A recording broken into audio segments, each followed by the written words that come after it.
YouTuber Baim Wong mengabarkan jika ayahnya, Johnny Wong kini tengah dirawat di rumah sakit. Kondisi terkini kakek Keanu Tiger Wong pun terungkap. Memang, suami Paula Verhoeven ternyata menyimpan kabar kurang menyenangkan. Johnny Wong dikabarkan jatuh sakit. Mertua Paula Verhoeven itu terkena penyakit demam berdarah dengue. Ia sampai dilarikan ke rumah sakit lantaran penyakit tersebut.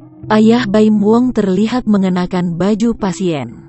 Meski sedang sakit, Johnny Wong nampak tersenyum. Ia juga bergaya dengan 2 jari. Baim Wong mengungkapkan kondisi terkini sang ayah lewat keterangan unggahan.